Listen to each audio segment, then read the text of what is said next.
So is the microphone working? Yeah. All right. So yeah, next to me is David. My name is Carsten Ziegeler. As John said, I work for Adobe. I'm involved in the different specification groups, defining the next specifications. Also committer on various Apache projects. And that is David Bosschaert, also working for Adobe. He's the chair of the enterprise expert group of OSGI, also the Irish representative on the ISO standard for cloud computing. Right? And yeah, today we are here to talk about some of the new specifications that will come with R7, probably finished next year at some point of time. But I guess before we go into the details about some of these specifications, it might make sense to talk a little bit about how the specification process within OSGI works, because I guess there might be some people in here who don't know how that works. Actually, usually we start with gathering requirements and then use cases. So it's usually input from the community, and they find out that something is missing or not working as good as it could be. And then we collect this stuff and start to define a requirements document, which is called an RFP. And once we are done with the requirements, we all agree that this is the stuff we will be working on. We start working on the technical document, so how to make a specification out of these use cases. And once we have some idea how the specification should look like, we start making a reference implementation, start doing the test kit, so we can later on verify that implementations really meet the specification, and start on writing the spec chapter. And all of this process takes some time until we are really happy with what we were doing, and then the new specification comes out. So that's basically how it works. And then I think the important thing is that this is really based on input from the community. So everyone can just go to our issue tracker and submit requests or complaints or whatever, and then we can pick it up and embed it in the next version of a specification. And even better, of course, is joining the Alliance and participating directly in the specification process. All right, and then I guess we can start with the first topic, which is the converter. We have to change microphones. Swap the thing around. All right. Okay, so the first topic in the list of topics, this talk is more like a list of different topics that we're all going to be, hopefully make it into the R7 specifications. And the first one that I'm going to talk about is the converter.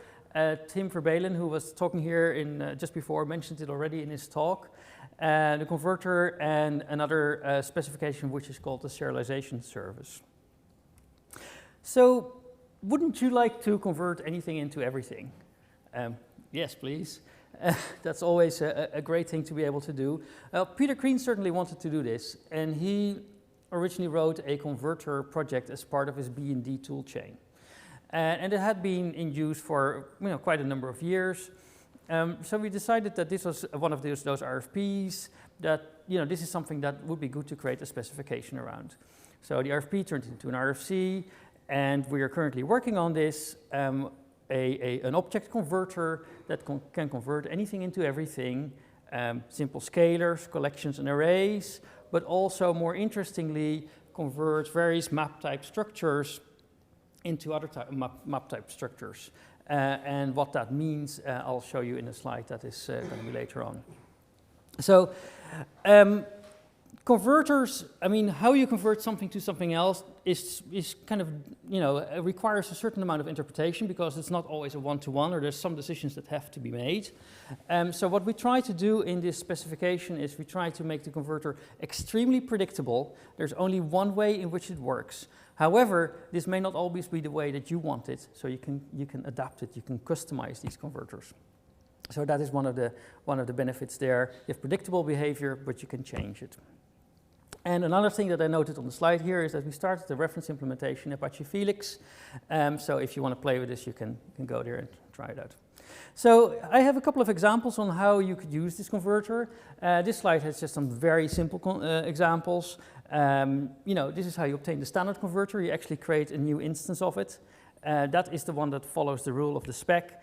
And you can see, okay, you can use it to convert a string to an int, which is really simple, obviously, or you can convert a string to UUID, which is kind of also quite simple, but if you use plain Java, you do use different APIs for these things. Or you can have an array of a list of strings and convert it into an array of shorts. A little bit more complicated already. If you want to do this in Java, you have to write like 6 lines of code or something like that. These are kind of the simple examples. And here it gets more interesting. This is actually a use case that Tim mentioned in his previous talk. Let's say you have a map of untyped data and you want to convert that into some structure. And one use case here is where you have some configuration data. Let's say your configuration data is that you have a refresh rate of 750, and you might also have some other data in there. This one is called hello. It's not very useful, but let's say you have a map of configuration data. But in your program, you want to access that configuration data using some typed approach. One way to do this is to create, and also you want to be able to define defaults, because you don't want to require everybody to specify all the values. So this is one thing you can do with an annotation.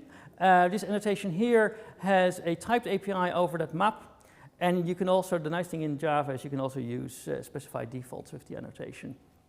And then you can just pass in your map, convert it to the annotation, and in your code where you use it, it's very nice and simple and easy to use. And all the conversions are done for you on the fly. So this was something that was already supported in the Declarative Services spec, but in the converter, with the converter spec, you can actually do this anywhere in your code, anywhere you like. And then here's an example of how you can customize your converter. As I said, sometimes we had to make choices, and the choices that we made were kind of made in such a way that we wanted to be as consistent as possible. And let's say you want to convert an array into a single value. How do you do that, right? So what is a way that makes sense for everybody to do this? So it obviously depends on what you have in your array. If you have an array of addresses and you want to convert it into a single address, maybe you just take the first one. That's kind of, maybe makes sense. But for other things, it does not necessarily make sense. So what the converter does is it uses this simple rule. If you convert a multi-value object to a single object, it always takes the first value. But in my example here is if you have an array of characters, you want to convert it to a string, it's probably not what you want, right? You probably want a string that has all the characters.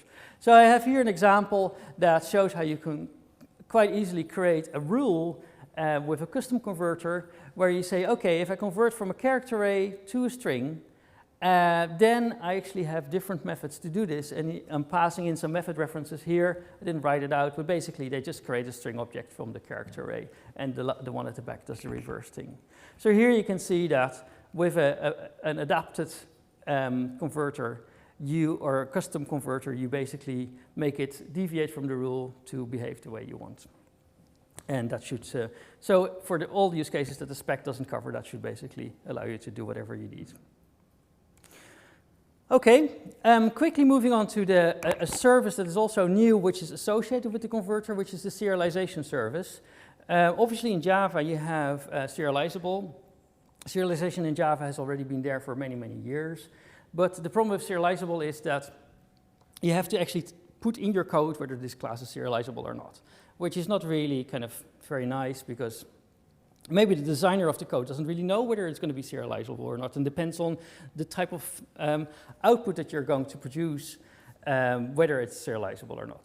So people have started moving away from making their Java classes serializable, and kind of custom parsers and things like XML parsers and creators have been appearing, but they all had their own proprietary APIs.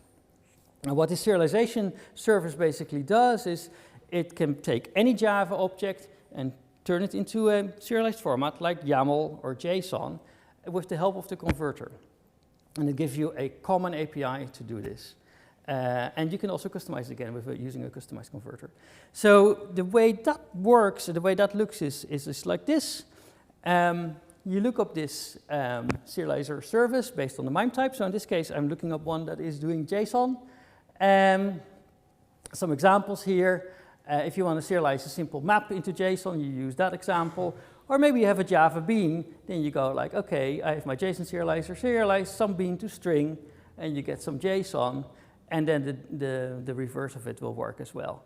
You can deserialize your stream back into the bean, and it basically recreates the object. So it's a kind of a standard API to do various serializations using converters. It is something that kind of falls out naturally out of that work. And we're a little bit short on time, so I'm quickly moving over to the next topic, which is Carsten again.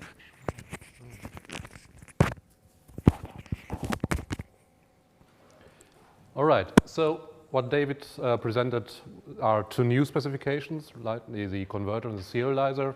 And my next topic is a little bit split. It's an update of configuration admin and something we call the configurator.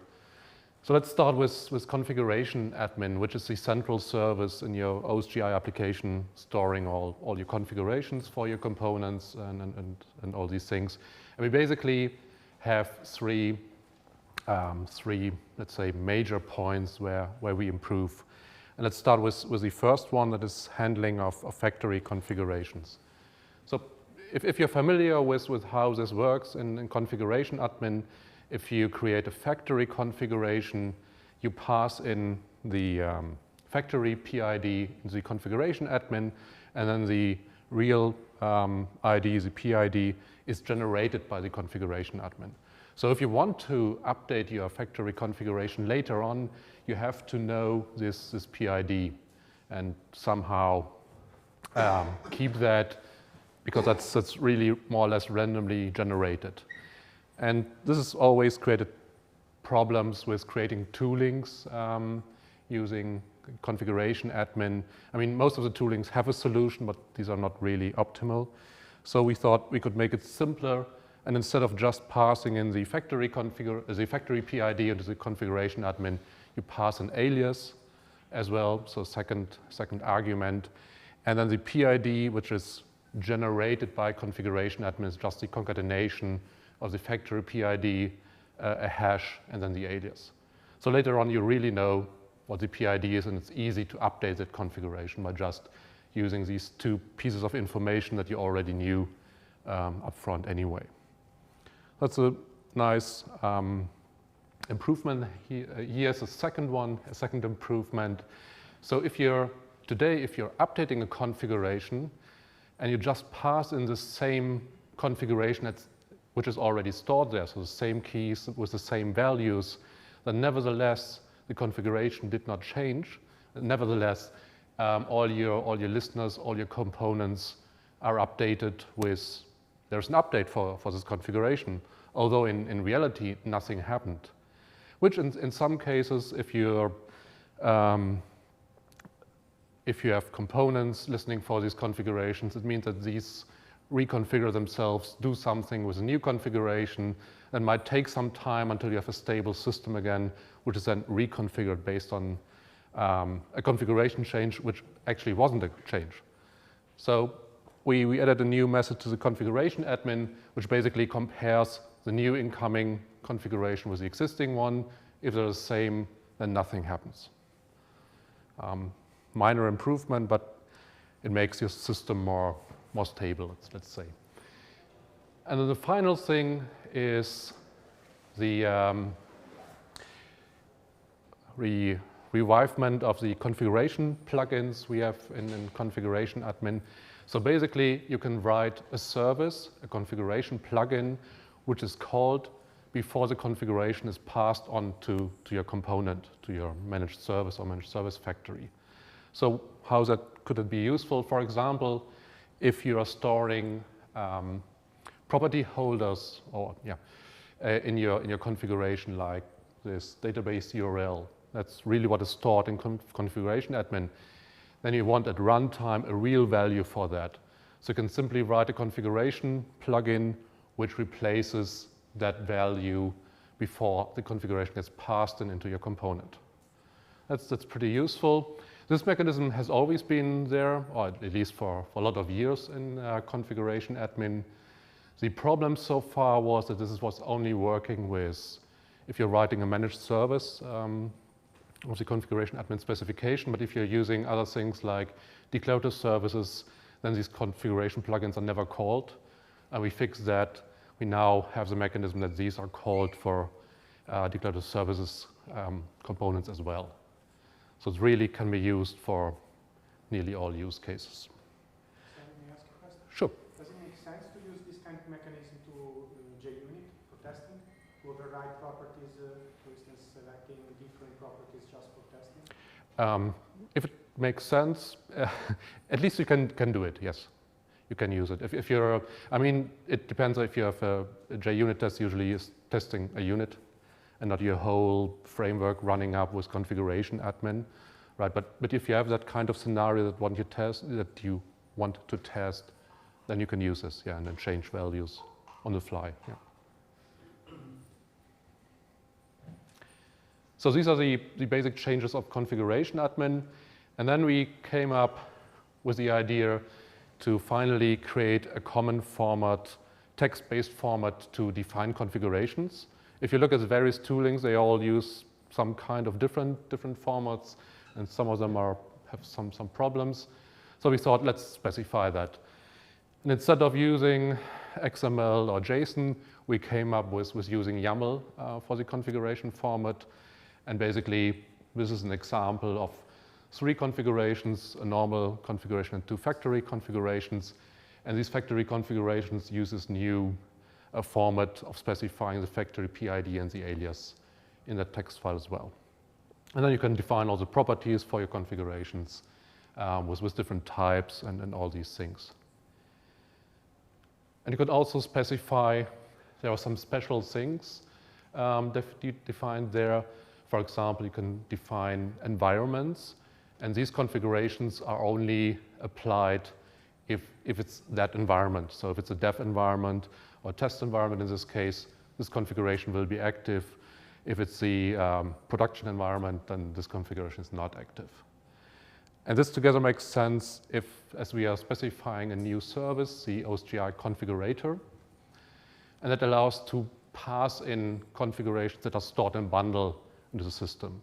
So this bundle contains YAML files with these configurations, and then the configurator picks up these bundles when they get installed and applies the configurations based on rules. There's a ranking, there's this environment handling from the previous slide and all these things. So it's all well defined what happens if you install a bundle, if you install another bundle with configuration for the same PID, how's that handled, then you uninstall a bundle. All these things are well defined and done in this thing. And these are basically the 2 pieces about configuration we have, and I guess we get to the next topic, which is David again. Okay. So yeah, so that was some nice additions to config admin, which is an existing specification. What I'm going to talk about now is what is now called the cluster information specification. Now, previously it was known as cloud ecosystems, and I mentioned that because I actually spent some time. Okay. I already mentioned, had some talks about it over the past few years about this topic, and at that point it was called cloud ecosystems. We decided not to include it into R6 because we thought it needed a little bit more bake time, but I think it's ready now, and yes, so we're going to try and get it into R7. So, what is cloud information? And why do you need it? Well, you need it because in many cases people run OSGI frameworks in the context of some sort of a cluster, right? They have many frameworks in a networked environment that kind of together perform some sort of a function. And you might call that cloud, or you might call that, IoT. It would apply to IoT as well, because in IoT you have many gateways and they are typically running OSGI frameworks and they're all networked. So in a way they're also a similar cluster. And it can be used in that context as well. I'm sure there will be another buzzword in the future where this would apply as well. It's really a very general use case. So what do you have in these situations? You have frameworks, many of them, new ones appearing. Some might disappear, maybe a device gets lost, maybe a cloud kind of node died or something like that. It's a dynamic system.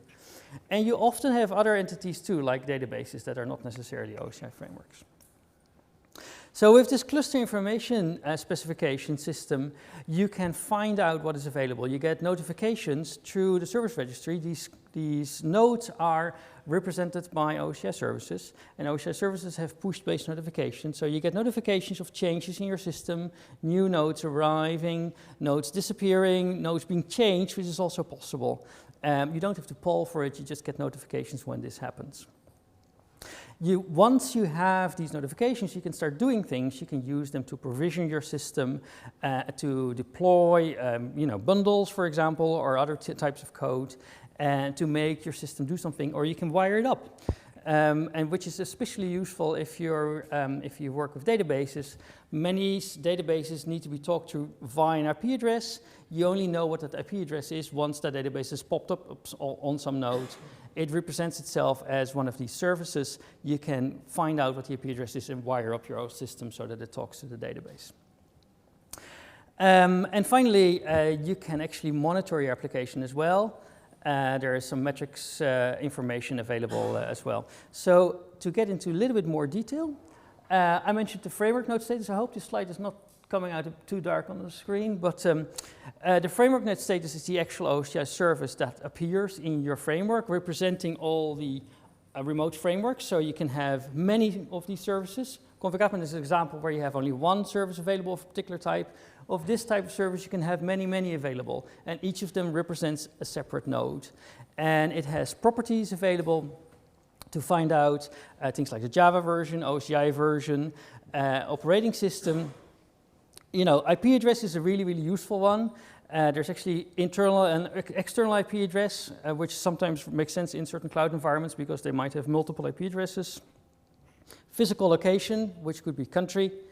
And you can also add your own tags. And using the converter, you can convert this map of information to a nice DTO or a nice interface and work with it that way. And then there's APIs to obtain metrics, which is more like a pull-based model. You don't really want to push out the metrics all the time because that will flood your network with information. So there's an API to obtain metrics, and there's also an API to provision the system once it's appearing or once it's changing, because if it's changing, you probably need to do something with this. I didn't mention this yet, but a reference implementation for this is being worked on in in Eclipse Concierge, and with Tim Verbelen at the back there, so that shall be available sometime soon as well. Carsten.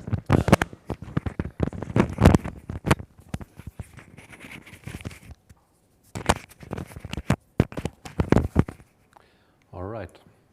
Yeah, so as you can see, David is presenting all the new stuff we have, and I have to do all the updates, the less interesting things. Sorry about that.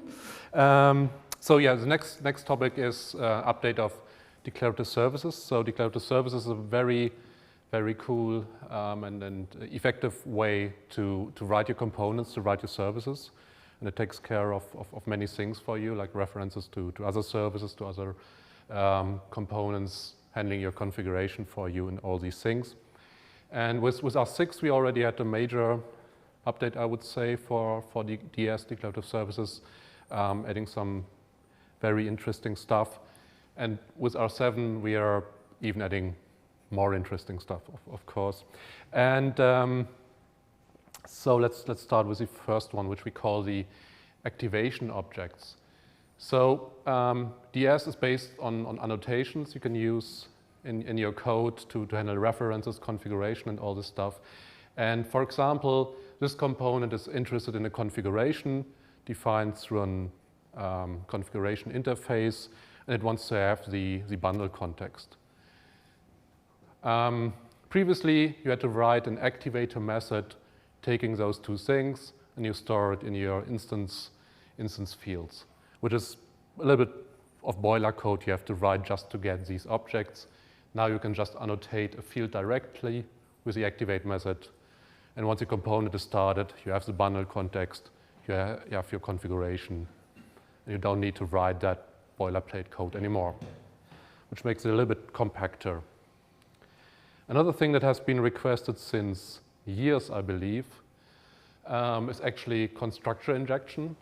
So you can now annotate a constructor with activate, and that one can get passed in references to other services, the configuration, bundle context, all these things that you might be familiar with from the activate method can now be done through the activator.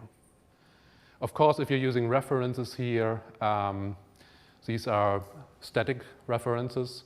So if the set of target services for these references change at runtime, your component will be destroyed and then reactivated as this stuff is passed in through the constructor.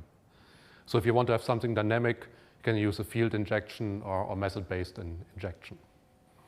But this one makes it really, really easy to use references to static references and the configuration, so on. You get passed into your constructor, and you know when this stuff is available in your code. And then the third thing is something we are currently discussing, and I guess it will be in R7 as well, is a slightly nicer way of handling properties. So if you want to define some properties that are used to register your service in the service registry, then this is currently a very, maybe not very, but at least ugly way of defining these properties by using the string concatenation, which is also error prone because you can make typos in there, and that's not really the most elegant way. So we thought we come up with something that you can define annotation interfaces or configuration annotations for these cases as well. So like you do for configuring your component. So for example, this case for the HDB whiteboard stuff, this could be something that is defined by the HDB whiteboard implementation, which is just an interface defining these two properties. And that one is marked with this component property type thing. But that's just the mechanics. So really important for you as a component developer is then using this stuff. So you can just use this new servlet context annotation and then have more type-safe way of defining your service properties. And if you compare that to the other one, this is really nicer. And it also allows you to define your own interfaces to define these service properties. And I guess we will come up with a set of these annotation interfaces for things like service ranking, service description, like these things for the HTTP stuff, or for the event admin things. So you can then directly use it and have a nicer way of defining these properties. And these are the three major changes, I think, from DS. There are some more, some minor stuff. And with that, I guess we will skip the next one, or just 5 minutes. I can do part of it. Okay. Maybe time for questions. Exactly, yeah. But we'll do the overview of the new as well. Okay, so yeah, we're a little bit short on time, so I won't go too deep into push streams, which is another new spec. Tim Ward, who's been the main driver of the specification, has a talk about this tomorrow afternoon. But just really briefly, in a nutshell, push streams are another new API in the OSGI specs, and they're kind of very, they smell a little bit similar to Java 8 streams, but Java 8 streams are pool-based, so all the information needs to be available when you kind of use the stream to pull the data out. OSGI push streams are for event-based data that kind of arrives, asynchronously, and allows you to process that data in a similar way to what you can do with Java 8 push stream. So it would feel very similar to people who are used to that, but it's more aimed at processing asynchronous data. Like, for example, my example here is, let's say you have a humidity sensor somewhere that sends out humidity values, and you want to start doing something when the value increases is more than 90%, then you can use a push stream to handle that. I won't really go into the detail. There's an example slide here, but I'm going to skip over that because we want to go briefly through the list of other specifications that are being worked on. There is some work around service declarations, which would be a core spec enhancement.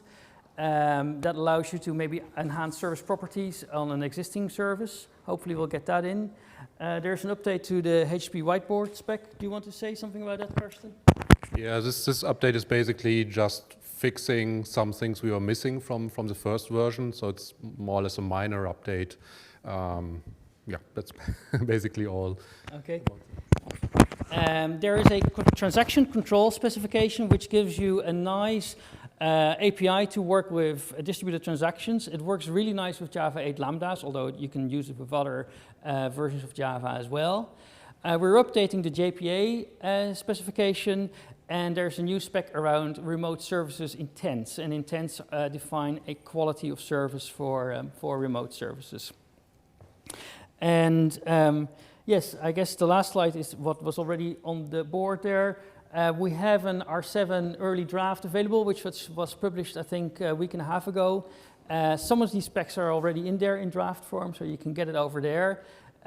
If there's any feedback, we'd love to hear it. And maybe we'll use it the last few minutes for questions. Yes. Question regarding the configuration and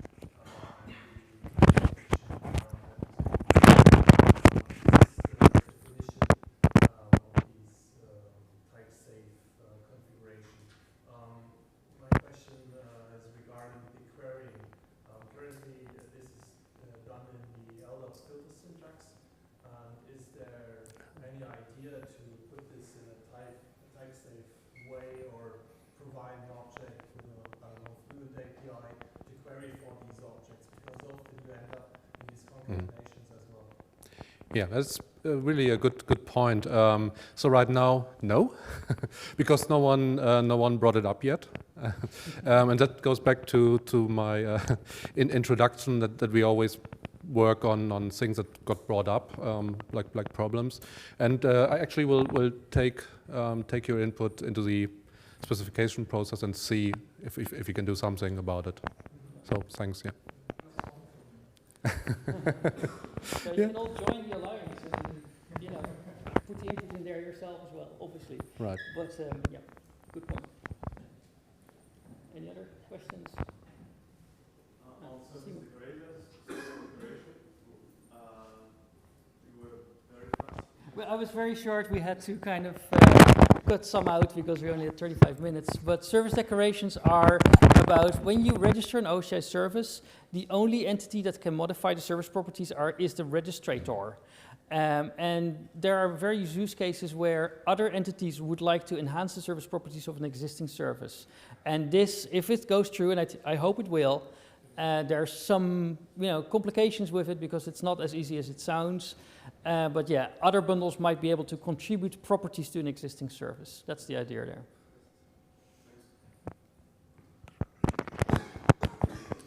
Okay. All right, so Oh, there's another question. Dimitri. Any changes to the event handling specification, something like event handling hooks? No, there are, there is distributed eventing, which is an RFC, but I'm not sure if it's going to make R7 because it's not really well baked enough. So there is interest, but not enough push behind it just yet.